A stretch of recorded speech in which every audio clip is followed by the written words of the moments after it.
bandwagon? No. I'm hoping I can just stop thinking about it, because honestly, it's rough on the insides, Josh.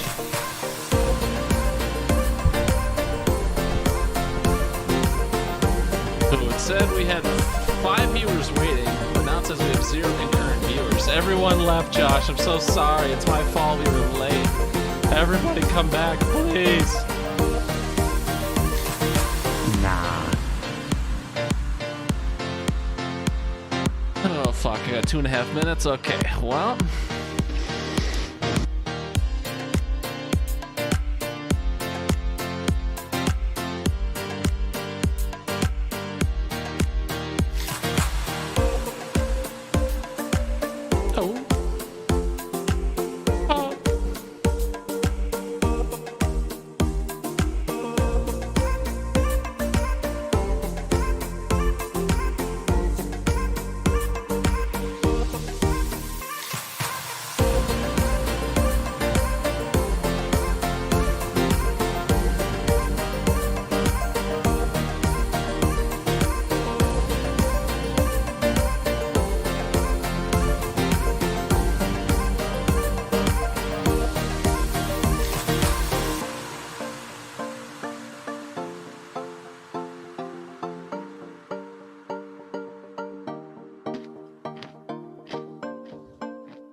All right, Gar, how are you going to screw it up this week, pal? All right, I just hit that, and I hit that. This is Brian from the soon-to-be champion Skybusters, and you are listening to Josh and Gar on the Hidden Oaks Overdose Football Fix on Spotify. Thank you, soon-to-be champion Brian. It is December 15th, 2020. It is a beautiful Tuesday. This is podcast number 68, podcast number 21 of season 3. Somehow we've made it this far and this long. We appreciate you rocking with us, and it's a time to rock. So, Walters, why don't you just go ahead and rock us right into it, pal? Welcome to the Hidden Oaks Overdose Football Fix with your lovely hostesses, Garlic Johnson. We're going to need to take a break here while I change my pants. And Josh Mitchell. Sitting here undefeated in everything I do, except fantasy football. No, I'm not allowed to handle crayons. Not after last time. Not after last time. And now, ladies and gentlemen, Garlic and Josh.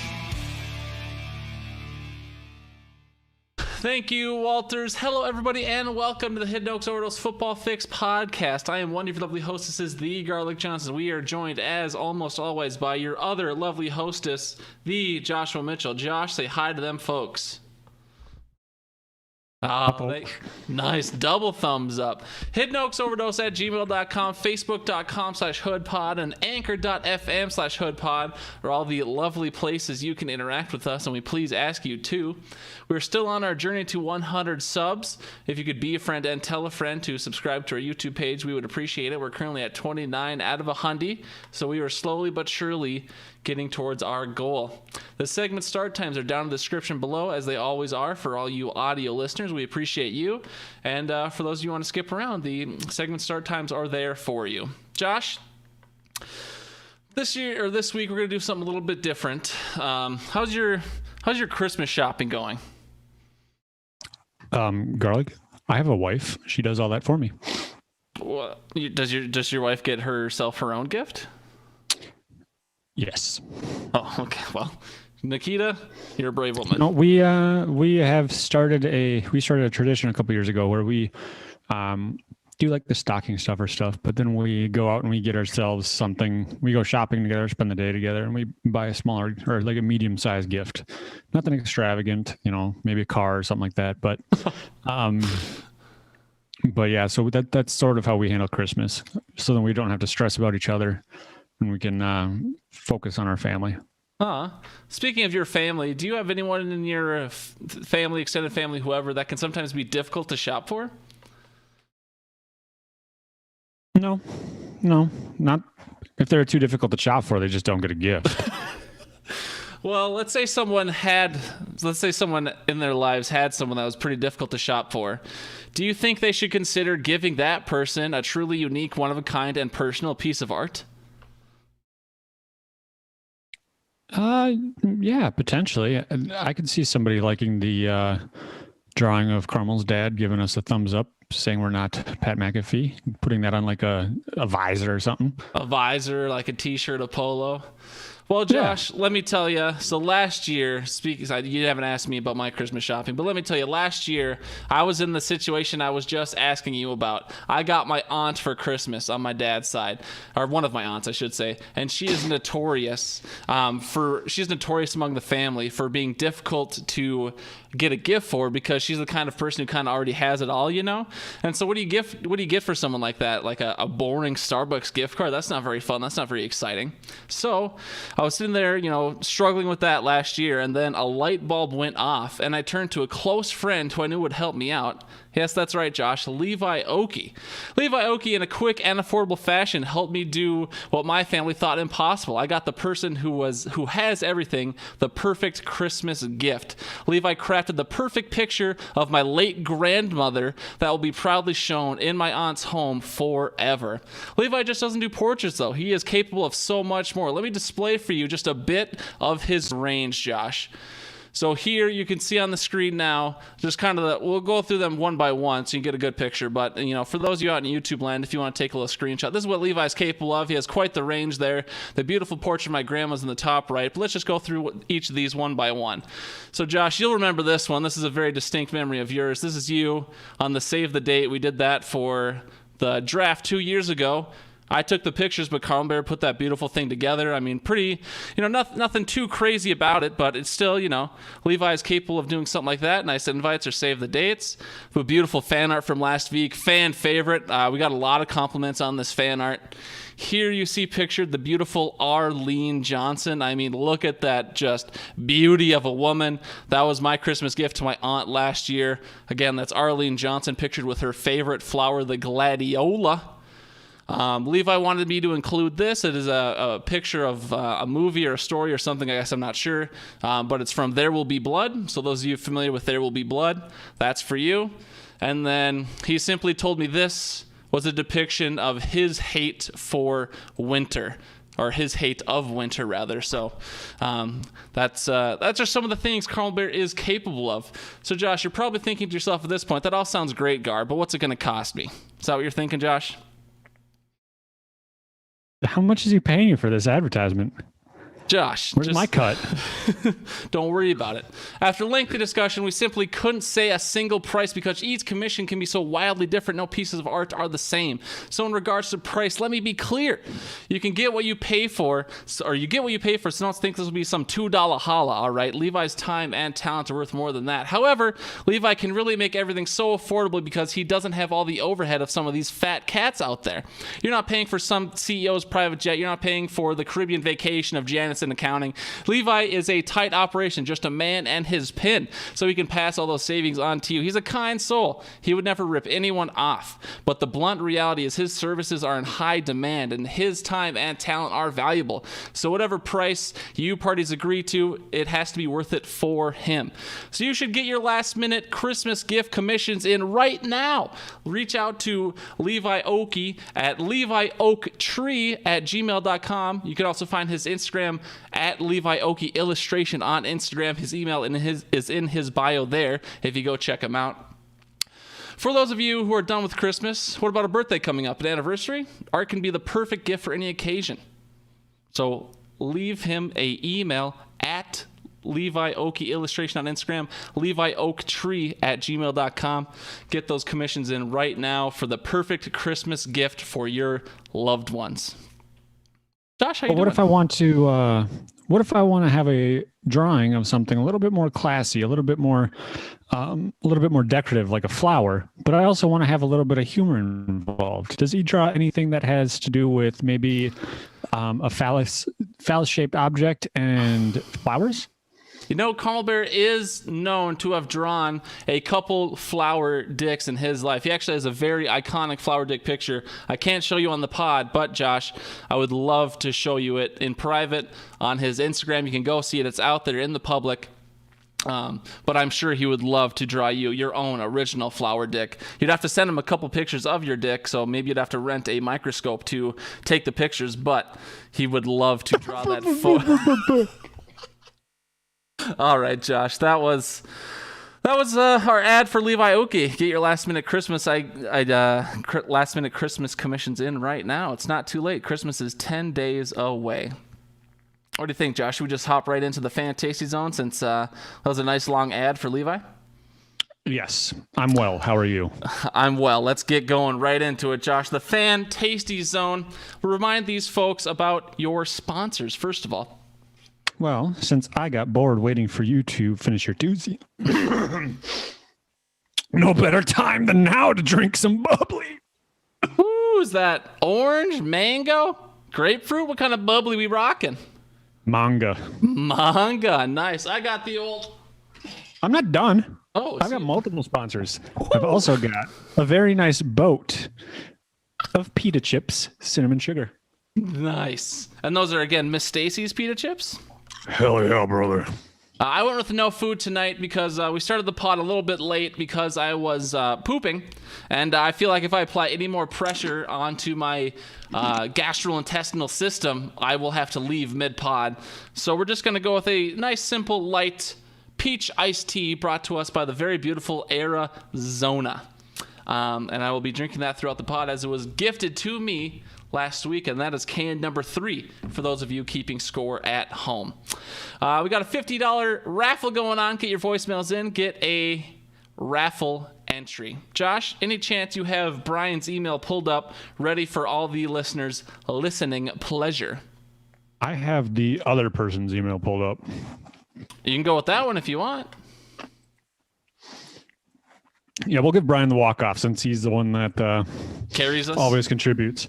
But this is from an Alex Sanfilippo. Filippo. Sorry.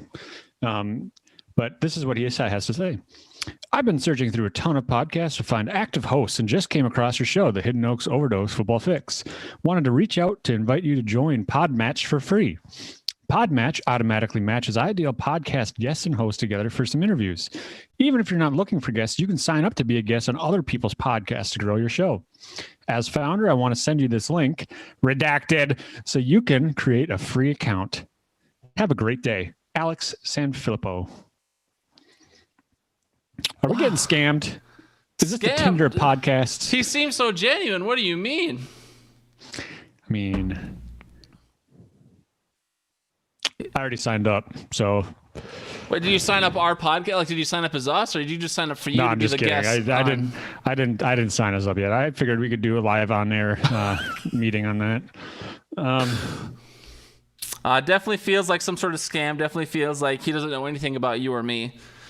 I'm guessing he just sorted by like upload date and saw that we've posted a podcast in the past 30 years. I think he's our biggest fan. I clicked on his website, and all it is a shrine to us. Oh, really? How do you look good in the shrine? I don't know. My head's in the cooler. Was the shrine commissioned by @LeviOki Illustration? No. Well, it's probably a shitty shrine then. Interesting. Are you still looking at his website or what? Yep. All right, well, while you look at his website, I'll keep the pod moving. I'll read Brian's email. You know, normally Brian's emails come in pretty promptly. He's like Thursday to Saturday kind of guy. This week, it came in late Monday night, Josh. Here's the subject line out of Brian. FF sucks. SUX. Hoodlums.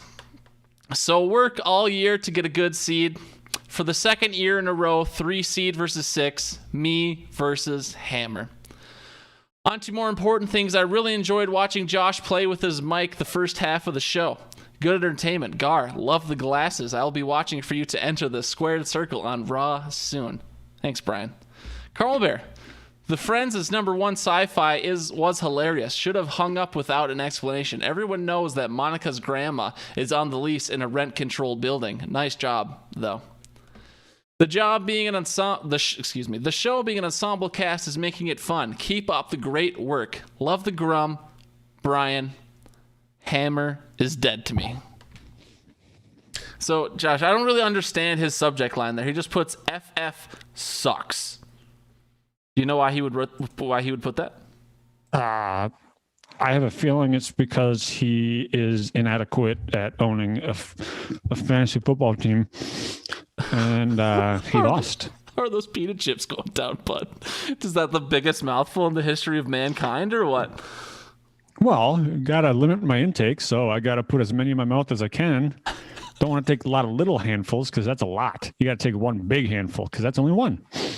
Genius. All right, I never remember to play the sounder consistently, but You've got mail. Thank you, Brian. Also, You've got voicemail. we got a couple voicemails this week, Josh.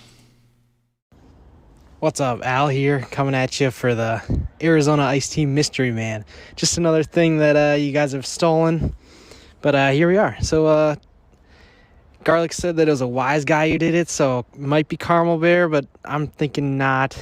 Walter says he knows a little something, so kind of led me in the direction of maybe Jack.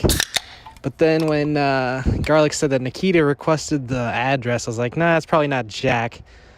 So I'm going to go with Alex. Alex sent it. And I don't think he was trying to be a wise man. I think he just got played by the internet gods. I'll catch you later on the Fave Five. Josh, do you know an Alex? Simpson? Yeah, Alex Simpson grew up in the neighborhood. So Audio Al left us that voicemail, but I'm not sure I'm familiar with an Alex. So I really appreciate Alex sending us that. Specifically me, the Peach Arizona Iced Tea, but I just don't know if I know who Alex is to properly thank them. Maybe you should send the decapitated doll head in a cooler full of Kool-Aid. I should send that, or Alex should send that? Yeah, like as a thank you. No, thank you in a very rare moment of sincerity. Josh, if you ever watch Saved by the Bell, I'm going to do a timeout. So you just freeze, okay? Act like this is just a moment between me and the audience right now. Okay, perfect. Good freeze. Audio Al, I greatly appreciate this gift of Arizona peach tea. You're not frozen, Josh. You're ruining the moment of sincerity. I very much appreciate it. Just know that every moment before this and every moment after this, I'm going to bury you. I'm going to make fun of you. I'm going to belittle you. But for this 1 second, Alex, you and me, everyone else is not here. I greatly appreciate this gift, and I will cherish every can and every drop. You can time in. You're good, Josh. So yeah, this fucking Alex guy, I asked for the Arnold Palmer peach. He just got me the regular peach. He couldn't even get me the right fucking can. Ugh. These people, I'll drink it just because I don't want to waste it, but I mean, this fucking guy. Yeah. All right. We have another voicemail, and Brian, you were talking about yawning. He said Alex was the dude trying to get you guys to subscribe to his cast. I don't know if I know who that is, Brian. I appreciate it, but we also got another voicemail. Brian, this one's probably going to make you yawn, so feel free to stop listening for like 3 minutes. Good evening. This is Ben Leahy calling in, distant cousin of Travis and Trevor, with a two-part question for you. First off, if you had to pick, do the Vikings have the best running back, wide receiver combo in the league? We're not looking for just some losers like Devontae Adams carrying the team here. We're looking for a top to bottom with a wide receiver too as well. Who has the best, if not the Vikings, with Cook, Thielen, and Jefferson? Second part, with the recent offseason trade of Diggs away to the Buffalo Bills. Batman. Do you think the Vikings have since won the trade? Justin Jefferson is doing just as admirably in the offense that Diggs did. Do we think we like our chances going forward with Jefferson instead of Diggs? I don't know if I want to respond to this voicemail. How do you feel about it, Josh? Yeah, I don't know. Whatever circus performer that is, just chop it off. Josh, all right, just to humor him for literally just a second. What do you think? Best running back, wide receiver combo on the same team in a league. Who can beat out the Vikes? Well, apparently 7 teams can this year. Hey-yo! Got him. Why? Why you gotta do that? I mean, yeah, they've got top tier talent in those positions, but if it doesn't translate to wins, is it worth it? I mean, everybody rags on the Detroit Lions for wasting the careers of Barry Sanders and Calvin Johnson, but when you look at the Vikings, they did the same to Adrian Peterson and Randy Moss. So do you have an answer to his question? You gotta get places in order to be considered the best. They have great talent, yes, I guess. I forget his question. Was it the most talented or the best? Just in the NFL right now, who's got the best running back, wide receiver combo? Sure. Now just find a quarterback. No. John, I'm just kidding. Find a defense.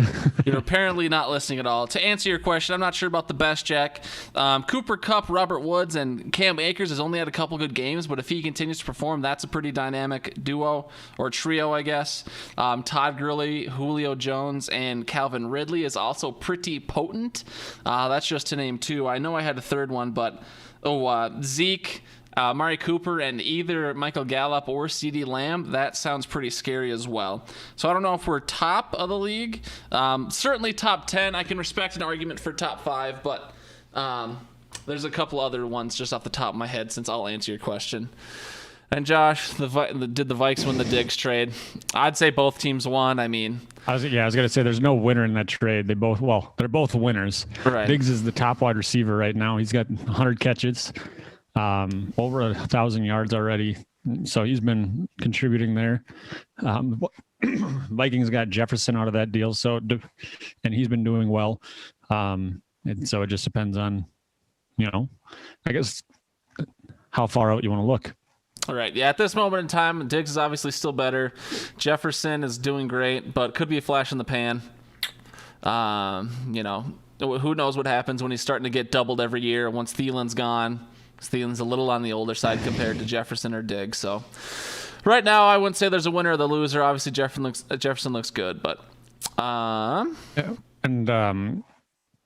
that's and he is a rookie, so there's no tape, no tendencies, nothing like that. You do see with running backs at least rookies that perform well, and then their second season they'll come back and they'll get figured out a little bit more.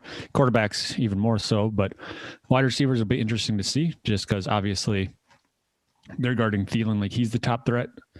And if that's why Jefferson's getting open and getting all his receptions, then who knows what happens when they adjust. All right, let's keep flying, Josh. Got a couple comments here from Jack. Wait, you're not supposed to drink the blue liquid of the Magic 8-Ball? That would explain a lot. So, Jack, shout out to the 8-Ball drinking gang. Also, Jack says, FanDuel, Gar, I accidentally listened to you this week without realizing it. I had all 3 of your picks in my lineup, Montgomery, Herbert, and Crowder, before swapping out Crowder last minute with his calf injury. Mediocre minds think alike. So, shout out to Jack. Shout out to Bane Leahy for the beautiful voicemail he left us. And let's keep things rolling, Josh, right into that 2-minute drill. And Josh, like you pointed out, you go first this week, but I got to play this little ditty first. All right, so I'll go first here. Remember, it's whistle, song, whistle, whistle, song, whistle. Whistle, song, whistle, whistle, song, whistle. And whistle, song, whistle, whistle, song, whistle. Whistle, song, whistle, whistle, song, whistle. A lot of pressure. And here we go.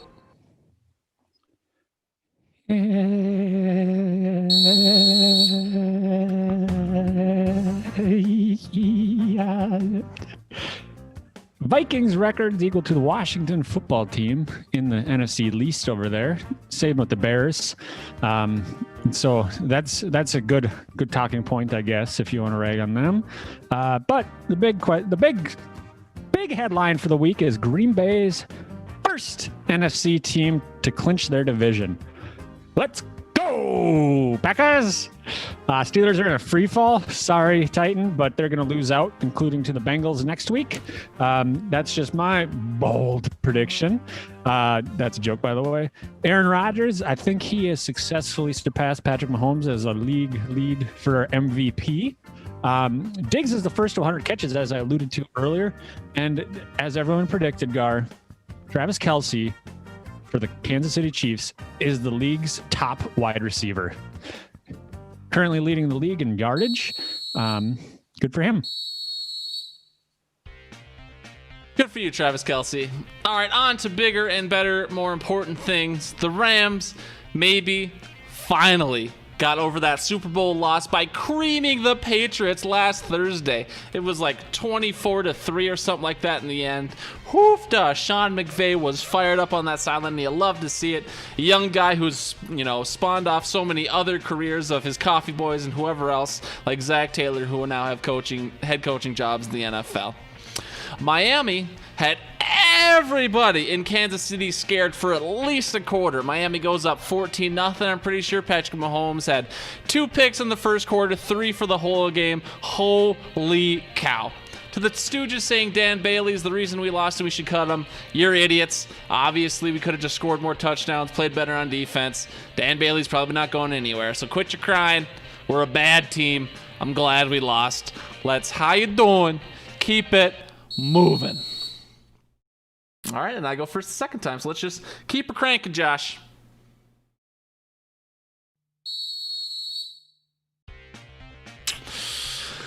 Out in the West, my AFC West babies are playing again. I hate it when they fight. As a parent, it hurts my insides, but sometimes you just gotta let them duke it out to see whose cuisine will reign supreme. In the Battle of Washingtons, can the football team continue their hot streak? The Washington football team takes on Seattle, and that's an intriguing matchup. The defense is playing good. Alex Smith is playing lights out, but Seattle seems to have figured it out too. I am very interested to see where this matchup goes. Lastly, I really need Matt Ryan to have a stellar week against Tampa Bay. But my heart tells me that won't happen, and my fantasy dreams will be crushed, and I will be losing big in the financial department this year. Matt Ryan, please, if anyone out there can just take out the Bucs secondary, I'd pay you at least $1. Please. All right, folks.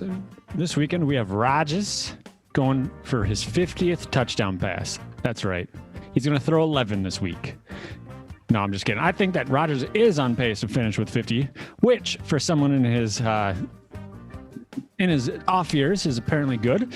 Herbie Hancocked and Loaded versus Chucky this weekend. Those are 2 of Garlic's kids as they go up against each other.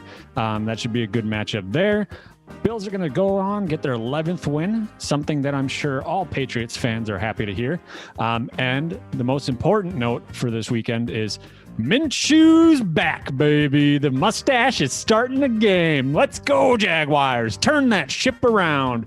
We're going to win out. And then we're going to go out and we're going to stop people in the play draft. They're going to probably draft pretty high. But Minshew's back, and that's all that matters. Let the flow go. Josh, that today might have been your best 2 back-to-back 2-minute drills of the year, I gotta say, and which makes it the best of all time in history of forever too. So, you know what?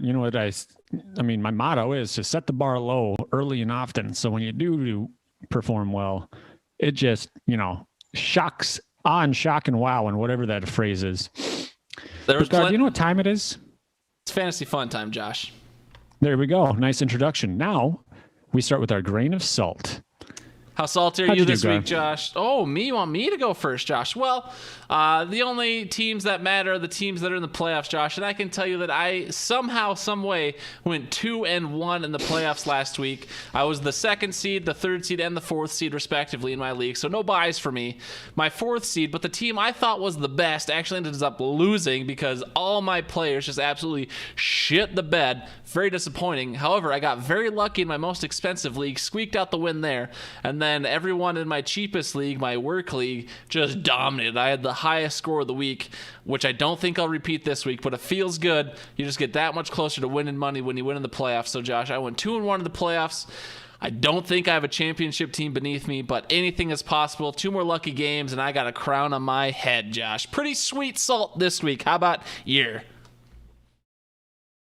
Not necessarily as much, I guess. And I only played 1 game in the playoffs this week. I had 3 buys.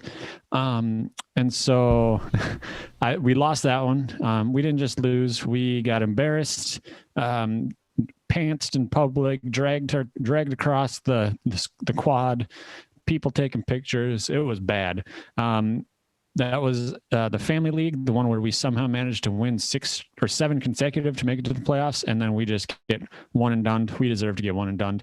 I also lost in the consolation in Deflate These Balls, but my big win was advancing in guillotine. Top 3, baby. Nice. You think you're gonna take it all in guillotine, Josh? I don't know. I feel like there's some collusion going on between Asian Dave and Adiawal. It's those collusion. Those 2 versus me right now. It's going. Jordan got eliminated this past weekend. So that is a high stakes claim, Josh. Are you comfortable really saying collusion? No. Okay. For one, it's a long word. I don't know how to spell it, so it's kind of hard to be comfortable saying something like that. I do feel like it is odd that the minority and the podcast host are the ones that advance this far. What? Restate that one more time, but in English, so dumb people can understand. Asian Dave and Al, just so happens that they are advancing with me to the finals, and there was 20 people. So I need to know, Gar. Is this some sort of progressive movement? Was there any other non-whites in the guillotine league? Jordan. Walmo. What is he? I thought he was white. Nah, I'm just kidding. Dave has done well. I mean, his team is scary because I believe week 16 is Tennessee at Green Bay, and he has Derrick Henry.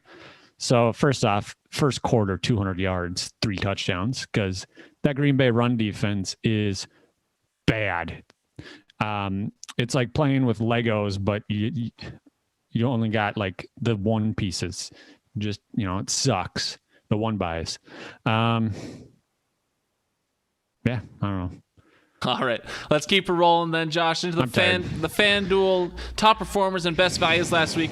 Top performer in the competition last week was Derrick Henry, 35.2 points. He's a running back for the Tennessee Titans. Lamar Jackson, quarterback for the Baltimore Ravens, 34.92. Baker Mayfield, quarterback for the Brownies, 31.02. Aaron Rodgers, 30.9. He's the quarterback of the Green Bay Packers. And then Jonathan Taylor, rookie sensation, maybe potentially breakout game, 29.5 points as a running back for the Indianapolis Colts. Moving on to the best values, Josh. A couple defenses in the top this week. The Washington football team defense, a 5.9 times value on their 23 points last week. The Dallas Cowboys defense, some way, somehow against Cincinnati, 5.1 times value on their 18 points. Miles Sanders, 4.5 times value as a running back for the Philadelphia Eagles. Baker Mayfield, like I already mentioned, 4.4 times value, and Lamar Jackson, also a 4.4 times value. So we've seen this a couple weeks. If you can pick that right defense, you can be getting lots of value for a low dime amount. Who did you like last week, Josh? Were they in your lineup, and how'd they do for you? I had David Montgomery, Mike Williams, and Justin Herbert. All three were in my lineup. David Montgomery put up 23, so he was a solid pick. Mike Williams got hurt on his first target, I believe. So, yay.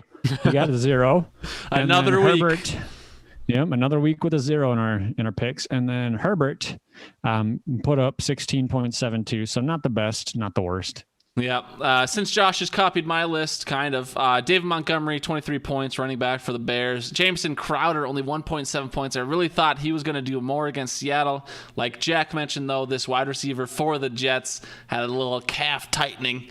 And when I give you advice on Tuesday, it's hard to say that advice is going to carry over till Sunday. So please be smart, although I do know what I'm talking about. Only listen to me ever, despite what the liberal media would say. And then I had Herbert as well versus Atlanta, 16.72 as a quarterback for the Los Angeles Chargers. This week, Josh, I like Josh Allen. Okay, we're in the playoffs. It's do or die time here. It's week 15. Josh Allen at Denver should light it up as a quarterback for the Buffalo Bills. Cam Akers, I'm going to come back to him. He's been blowing up.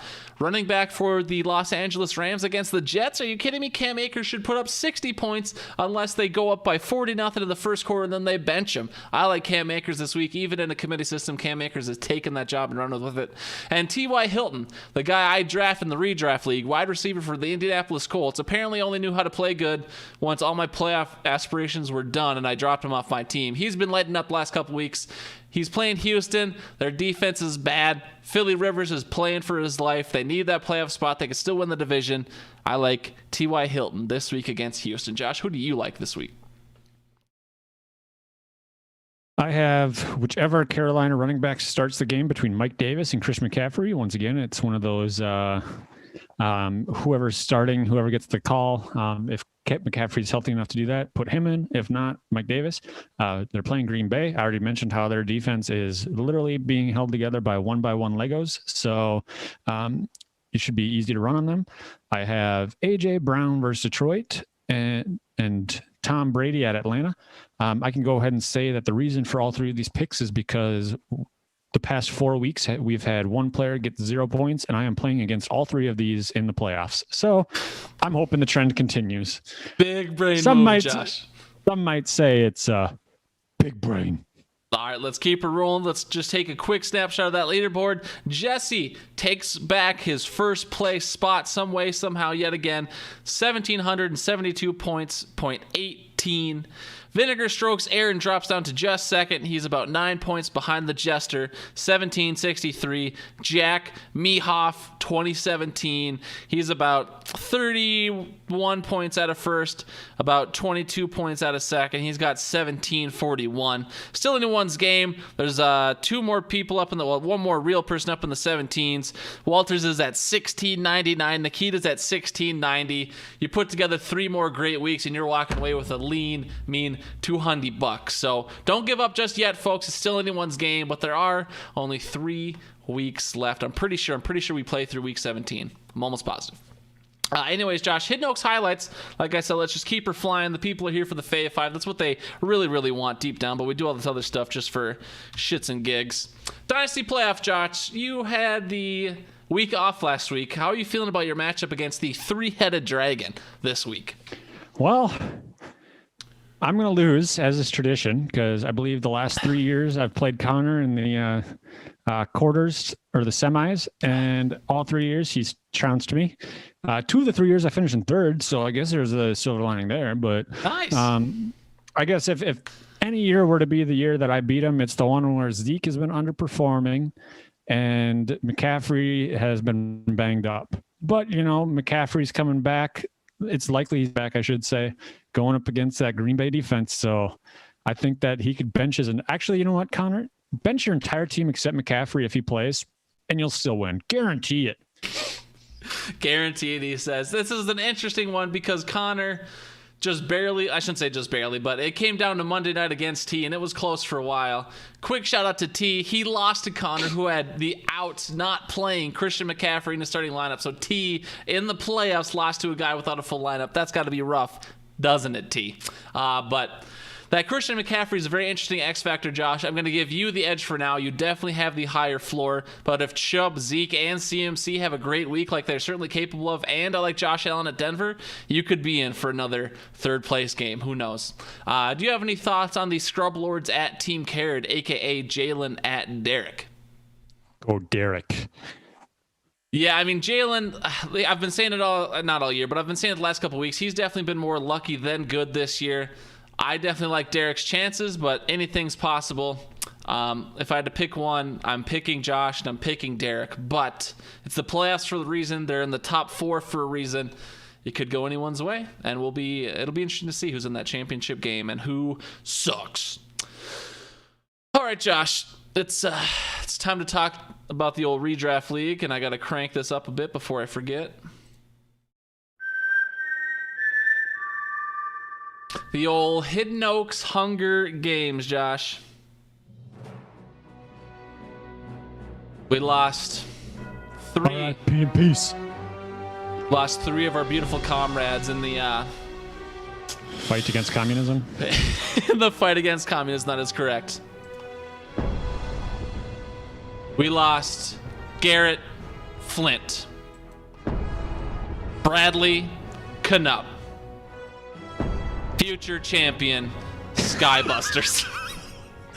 They all fell on the sword last week. Garrett, Bradley, and Brian. Godspeed in your winner's consolation bracket. Brian, you get the week off. Bradley and Garrett, chance to win 2 more ping pong balls. Keep her going, but you are dead when it comes to winning stuff. Let the record be shown. I called it 3 for 3. I had Jeremy, I had Hammer, and I had... Who's the third one? Derek? Derek. I think I went 0 for 3. You picked Garrett over Hammer? Yeah. Or I Garrett didn't look at his team. Jeremy? Yeah, I didn't look at his team, so I didn't know who he had. I looked at his team about halfway through Sunday, and I realized, oh, God, am I dumb? Yeah. But, yeah, unfortunately, he's like, God, who is it? Michael Cera? Just kind of stumbled into an acting job, but he didn't know what he was doing. He was like going to go to Arby's and got lost. So, that's kind of how he was with the playoffs. Could be. All right, Josh. So, because the Knupps are dead, no Lowrys and Mountain Dew for Brad. This week we've got the Walking Tacos playing the Sour Kareem and Tunyon. Although you haven't had Tunyon on your team for quite some time, so your team name is a sham and you'll lose because of it. But how do you feel about... hang on here. All right, please. How do you feel about Derek your matchup? has Tunyon. So I'm just combining our teams for solidarity. That way we're all winners. As far as my team and its matchups, I haven't had a running back all year, so that's not going to change. So it's really just up to whether or not Tyreek Hill, Devontae Adams, and Calvin Ridley can each get about 15 catches for 400 yards and 3 touchdowns apiece. That's all it's going to take, huh? Yeah, something like that. I'm not confident in my matchup.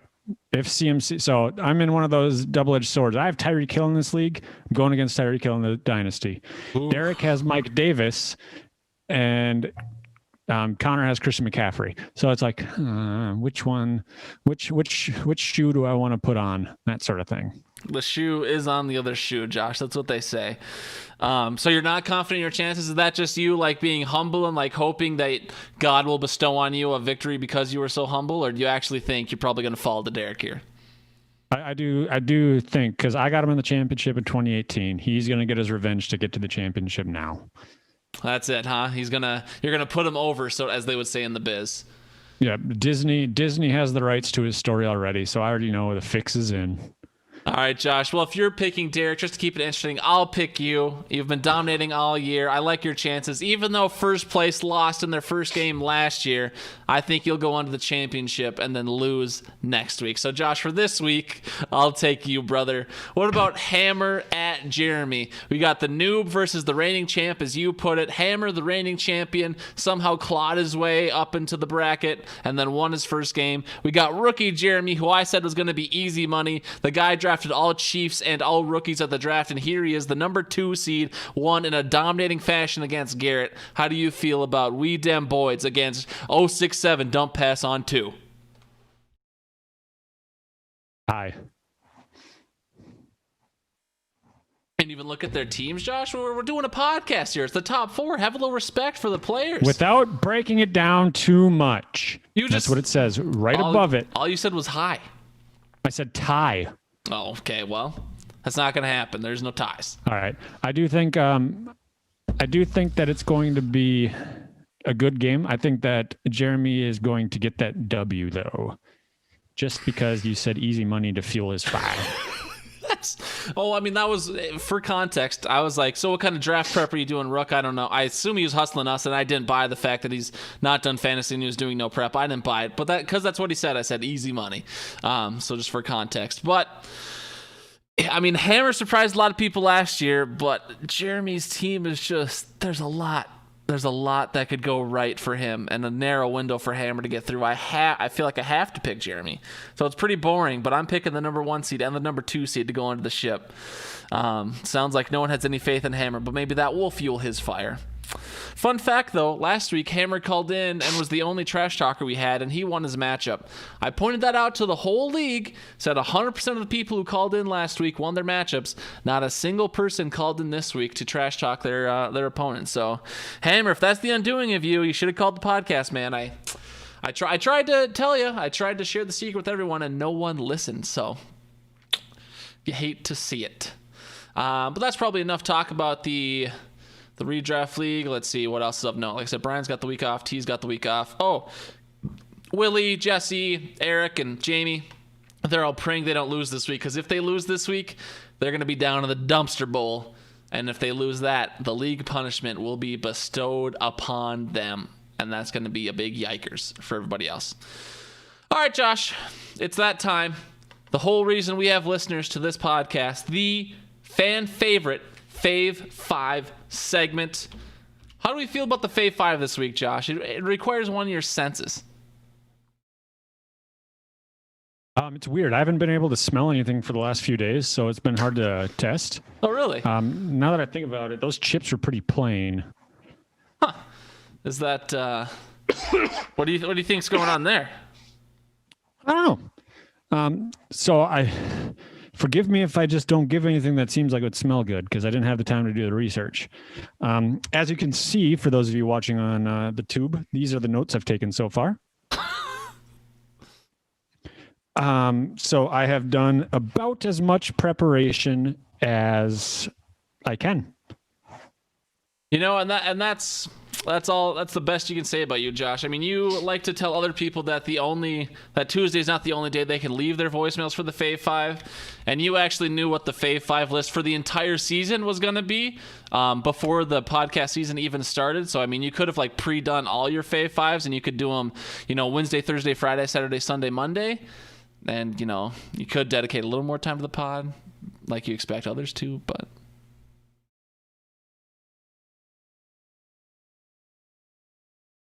He's too deep in thought.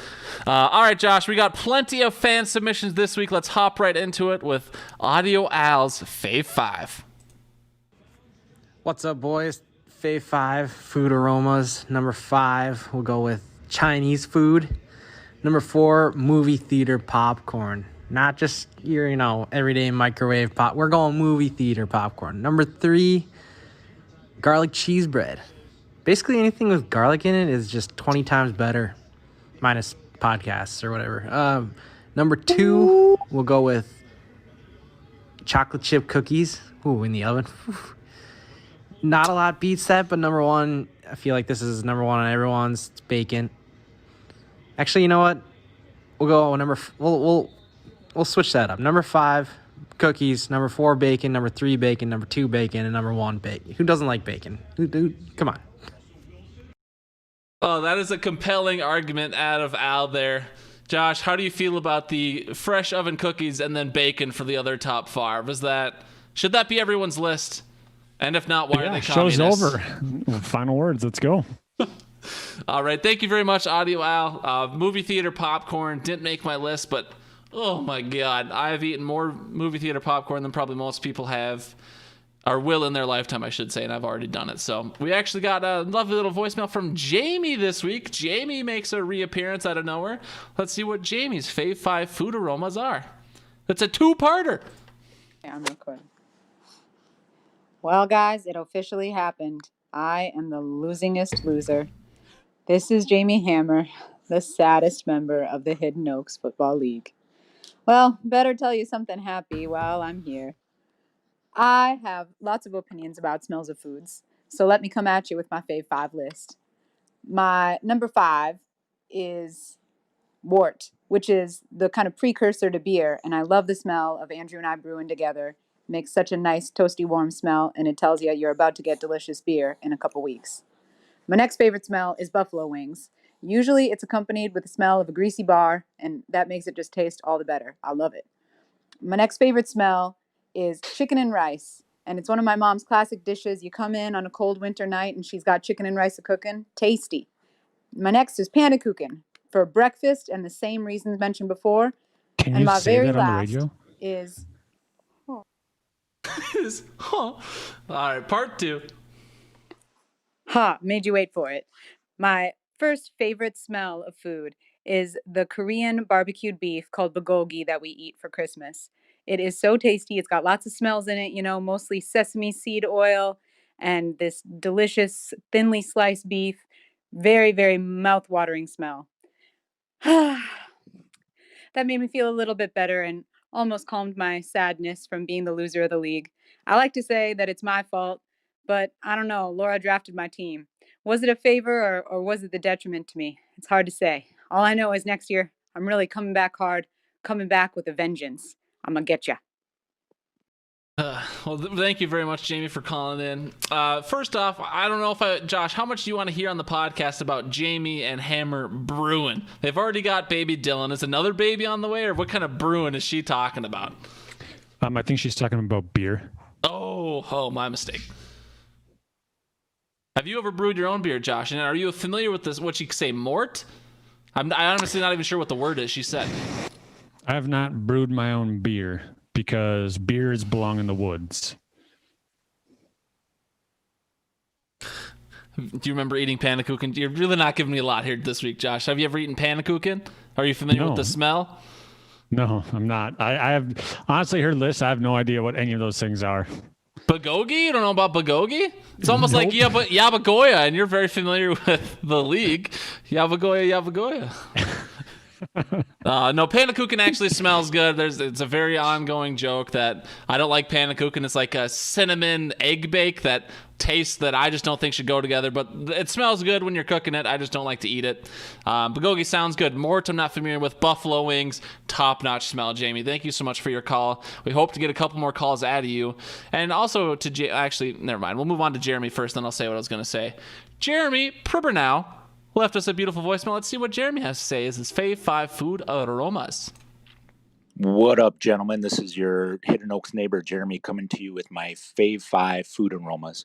So number 5 and number 4, you could probably lump together, but I'm going to split them up just because I can. So number 5 is hamburgers on the grill, which is just a classic. Number 4, I'm going to go with steaks on the grill, which is, probably the best smell during the summertime. However, I'm going to move forward with number 3 is driving by a barbecue restaurant or a steakhouse restaurant at 5 o'clock in the evening. Smelling that, it gets you every time. Number 2, I'm going to go with Thanksgiving dinner. It's a traditional classic food aroma smell. You can't beat it. And number 1 is chili in a crock pot. I mean, on a cold weekend day before football, walking inside the house, can't beat that smell. Thank you so much, Jeremy. So the first two, we started out with different forms of beef on the grill. Definitely going to be a lot of fried beef on people's list. Josh, how do you feel about chili? How do you feel about the other things on his list? I'm just going to go ahead and say ditto so I don't have to do mine. Just going to copy everything he said? All right, repeat his Fave Five then. What were the five? Hamburgers on the grill, steaks on the grill, barbecue restaurant at 5 p.m. Can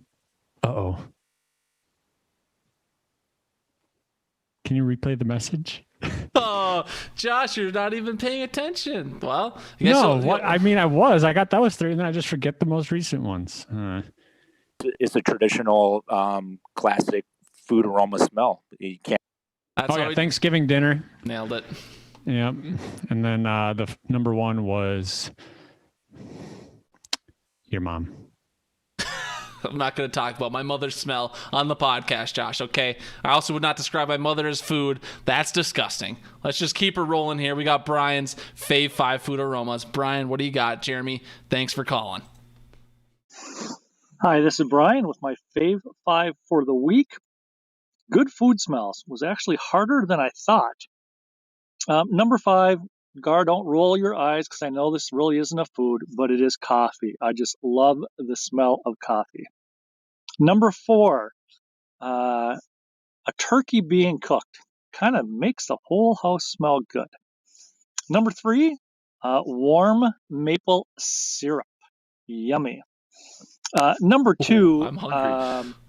I just grouped a bunch of stuff together because everything on the grill smells awesome. So I just put grilled meat. And my number 1 favorite food smell is a bacon. Bacon, bacon, bacon. Bye. Beautiful ending there by Brian. Bacon, another top favorite. Turkey dinner was in there. Oh, fuck. See, Josh, I'm doing what you just did. I forget his number 5 was, coffee.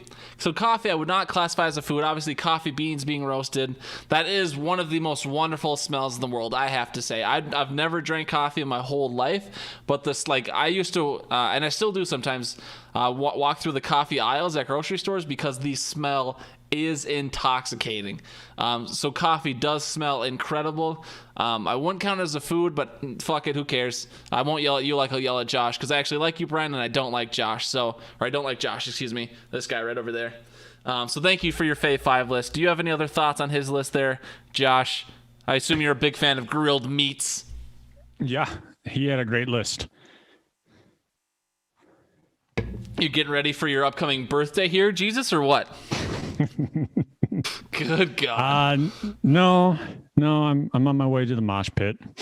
All right. Well, I feel like every week I have to give Levi the walk-off shot just because he's so entertaining. So, Jack, you came in late. Let's see what your Fave 5 food aromas is. What up, boys? Calling in once again, fashionably late. Intentionally waiting until the podcast starts this time just so that I can follow Josh's hope of saying F you to anybody who calls in late. So, Fave 5, favorite food I think aromas. we should only accept late I would submissions. go with number 5. What was that? I think we should only accept late submissions from now on. No, please no. Then we're gonna no, just no. 5, probably just baked bread. Anytime you walk into a house that smells like that, it's phenomenal. Number 4, popcorn for me.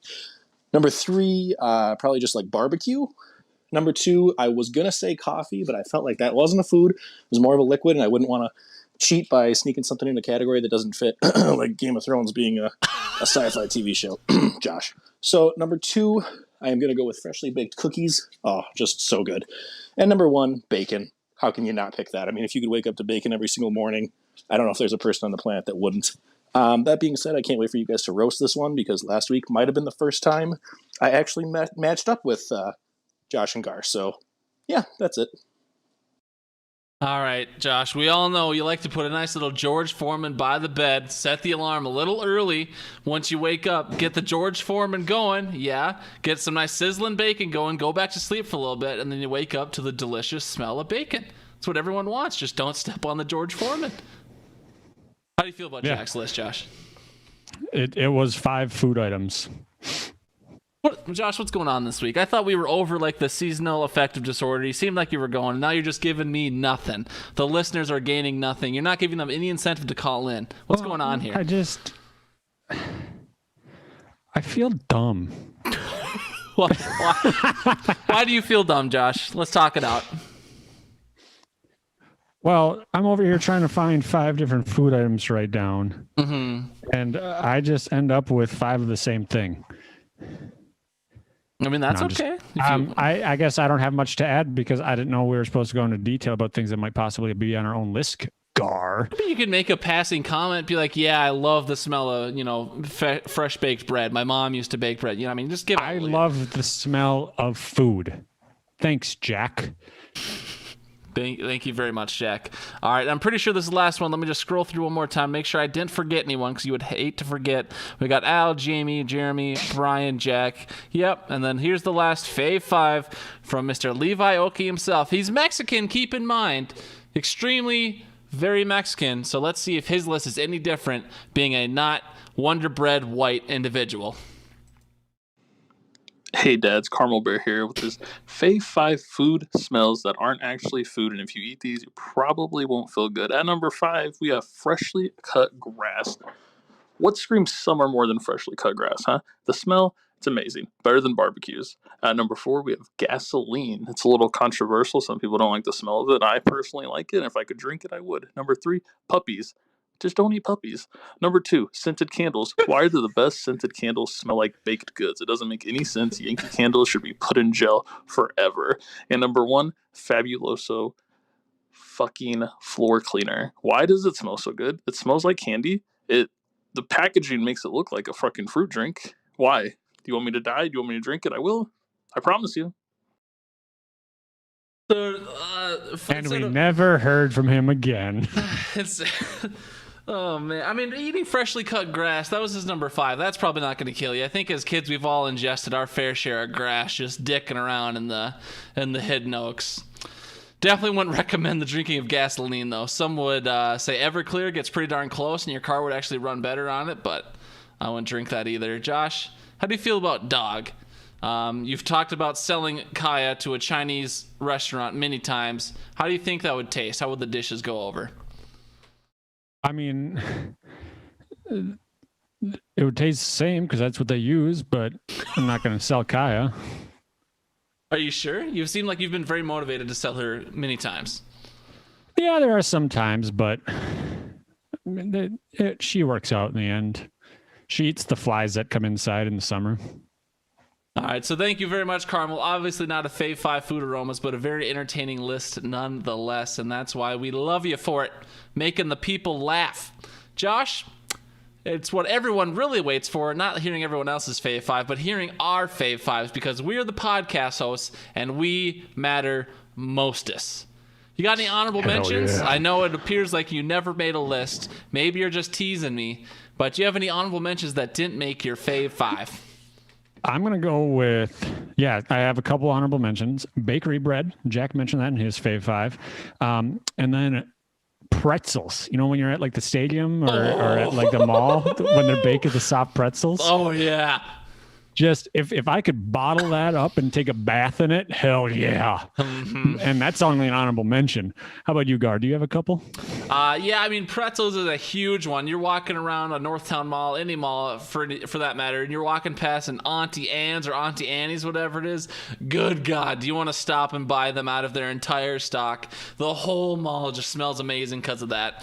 Coffee made my list. I didn't put it in because it is genuinely one of my favorite smells on the planet, but it's not a food and I don't drink it. I feel like I'd be cheating even though this is just the Fave 5 smells list, so I couldn't put it in there. And then for me, pot roast. I feel like my list was too much of a meat heavy list, but you're coming home to that crock pot with beef, potatoes, carrots, onion, whatever you got brewing up in there.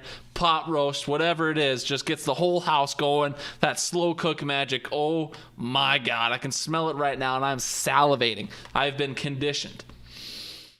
So Josh, do you want the walk-off shot this week or not? Who had it last week? I forget.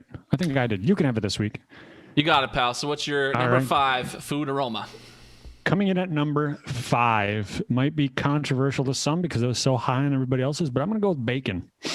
Bacon at number 5. I feel like we should stop the podcast right now and you should quit. But please defend yourself.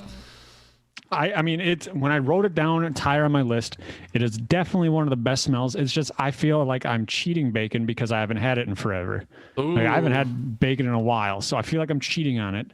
And so it should be where I put it, but I'm going to give it number 5 because of the old nostril senses haven't picked up an aroma from it in a while.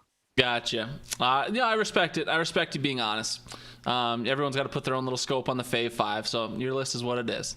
For mine, I'm disappointed this was not on anyone else's list, but I went with a freshly peeled orange. The orange peels smell amazing. The orange itself smells great. I mean, it's a fruity smell. It's not, like meat on the grill, which is amazing and is higher up on my list. Shocker. But freshly peeled oranges just smell incredible. It can smell up the whole house. Anytime I'm peeling an orange at work, the whole office can smell it. I mean, I just love the smell of oranges. And so I went with oranges as my number 5.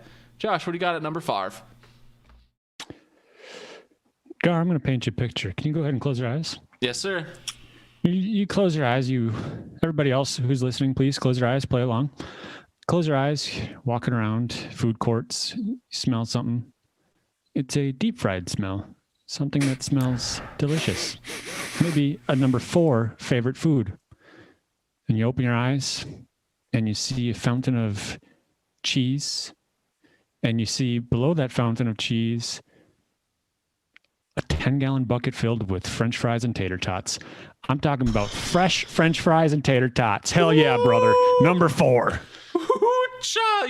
Josh, that was a beautifully weaved experience, and I appreciate you for that. I could smell it from the food court, freshly, especially the fries with good seasoning. Oh, all right. Right? I mean, I didn't even want to go into seasoning. I mean, I might have to do a favorite, Fave Five French fries. Fave Five French fries. Yeah. One of my go-to things, and Nikita's as well, is Tot Boss at the State Fair. Get the tater tots with the seasoning, get some sour cream, some little bacon bits.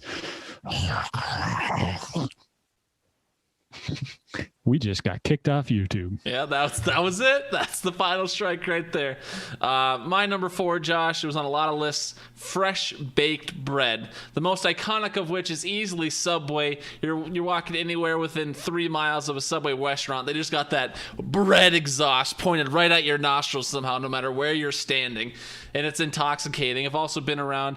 My mom isn't a huge traditional bread baker. She's more of like a banana, a dessert bread baker, and those smell different than like a normal like white baked bread. But fresh baked bread, especially Subway bread, even if you argue it's barely bread, it's basically sugar, sugar meat holders. It smells amazing and I love it. That's my number 4. Josh?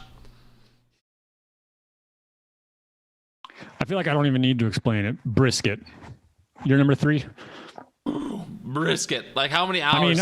On this brisket? Started at Nam. I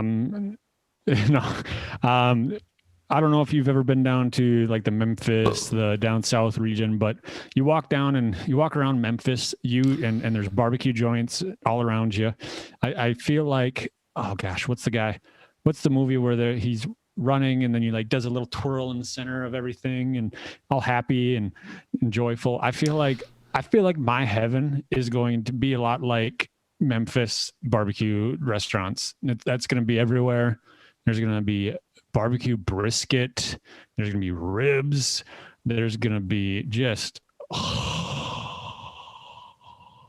All right, before Josh creams in his pants, my number 3. This one's bringing me back to my childhood. A little bit of a play. I mean, you can definitely say this smell applies to the freshly baked cookies, but for me, it's specifically the smell of melting chocolate. So my mother was a huge baker, and she still is to this day, but specifically when I was a kid growing up with her, no matter what apartment she happened to be in at that time, she loved baking, whether she's doing some chocolate almond bark for us to dip some pretzels or other things in, whether she's making the beautiful peanut butter Rice Krispies with the chocolate on top. Ooh, the smell of that melting chocolate in the oven, in the microwave, wherever she's doing it. Just knowing I get to lick that spoon, clean out that bowl. Melting chocolate brings back so many memories. I am legitimately salivating just putting the memory in my head. Melting chocolate, my fave 3 food aroma. Josh, you're number 2. So I already mentioned pretzels from the mall in my honorable mention. I'm going to go ahead and go right next door, typically in the same exact location. I'm going to go with fresh cinnamon rolls at my number 2. By God, you get some fresh cinnamon rolls. I'm going to nom, nom, nom. Got some, what? Oh my God, now I don't even remember the name. Toby's on your way up north. Got to get some of them cinnamon rolls or the caramel rolls. I could genuinely say I'm not familiar with Toby's at all, but Josh, it makes me feel very weird that you mentioned this, because literally as you were saying it, and obviously there's a delay on the stream, Jeremy texted me. He said, I forgot about cinnamon rolls. I amended my list to put hamburger and steak together at number 5 and put cinnamon rolls / Cinnabon at number 4. So I don't know what kind of witchcraft, like ESP, big dick energy connection you and Jeremy have going, but you genuinely just freaked me out a little bit, and I don't appreciate it. Sorry, Dad. But cinnamon rolls, great choice for both Jeremy and for you. Cinnabon, I feel like I get a cavity when I smell it every time, so I couldn't make my list, but it is very intoxicating, and I love me a good cinnamon roll. My number 2, on a lot of people's lists, I didn't want to go generic, so I picked one specific thing, but anything else in this category would apply. Steak on the grill. I mean, you can't beat it. I couldn't put it at number 1 because depending on what you got the steak seasoned with, it can smell a little different. It all smells good, but it kind of depends on the seasoning. That's why I couldn't put it as my number 1 universal Fave 5 or Fave smell, but steak on the grill, can't beat her. Well, one thing can beat her. Josh, your number 1 Fave food aroma. I'm going to go ahead and say the Hooters buffet. I'm just kidding. Number 1 on my list is one we've heard many times. I'm going to go with fresh cookies. Yes, the Pillsbury pre-made stuff is delicious, but Nini's Kitchen growing up with the fresh baked chocolate chip cookies, hell yeah, brother. That's fresh baked cookies. Oops, sorry, go ahead. Oh, no, go on. What were you going to say? I'll just say fresh baked cookies are amazing, and I know Nini was one for bacon, or for baking, I should say. Not maybe she's also known for bacon, I don't know. But she was known for baking up plenty of cookies, so I'm sure, and I'm pretty sure Nikita's a decent baker as well, so I'm sure you've had plenty of cookies just penetrating your nostrils over the years. She makes a really mean pumpkin cookie that I usually don't eat anything pumpkin related, but... Nini or Nikita? Nikita. Okay. She doesn't make much chocolate chip cookies. We go the easy route there. We don't do the homemade stuff yet. Okay. But yeah. Anyways, Gar, bottom of the 9th, tie game, 2 outs. You're coming up to plate. Give us the walk-off. Josh, I don't want to let you down. Strike 3, you're out. Oh, no. I don't want to let you down. I don't have the beautiful way of crafting a picture just like you did. But Josh...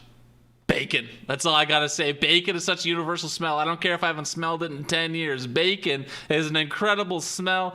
You know what it's gonna be. It doesn't matter how it's seasoned. Bacon is bacon, pal. And it's one of the single greatest smells on the planet. Food or grass or linen or whatever. Bacon. That's all I got. Didn't Lennon get shot? Could you imagine? That was our Fave 5. Next week, we got more of a chill Fave 5 list because we do want to be kind and focus on the championship game of the Hidden Oaks. We are going to take the time to fully break down that matchup next week because the 2 people in the championship game deserve it. So more chill Fave 5 next week. This one's going to be Nintendo Universe characters because we don't want to take away from the championship game. So this one, these are like characters you're going to find in a Mario Kart game, in a Super Smash Brothers game. Obviously, they've brought in some other properties outside of Nintendo for some of those games. So don't say Steve from Minecraft because that's not a Nintendo Universe character. But Mario's, Link's, Zelda's, Donkey Kong, all the favorites. Whoever you can, when you think of Nintendo, your Fave 5 Nintendo characters. If you can't come up with 5, that's fine. If you want to leave a voicemail about something else, that's fine too. But the Fave 5 next week, Nintendo Universe characters. Josh, You got any final words for the folks out there? No. Nothing, huh? Go Packers. Any words of wisdom for people who are still fighting in the playoffs this week? Bench your starters if you're playing me. Great advice, Josh. I've got just a short final word for the folks, and some people might like it, some people might not, but I was talking at the top of the show about Christmas shopping, and for those of you who are done with your Christmas shopping, what about a birthday coming up, huh? An anniversary? Art can be the perfect gift for any occasion. Hammers. Dylan will be one before you know it. Maybe some cute invites for the party or a lovely digital portrait of your perfect one-year-old. Jeremy, you've got like 90 kids at this point. You could do something with them, or maybe you could get some beautiful art or signage for Prib's Pub out back. Hell, if you win this league, you get Levi to draw you sitting on your Hidden Oaks throne with the trophy in hand. Brian, share a memorable photo of you and Brad with Levi of you guys hunting, and you can have that memory captured in a new and fun way forever. Hell, you could even throw the Twinkie on Wheels Miko in there.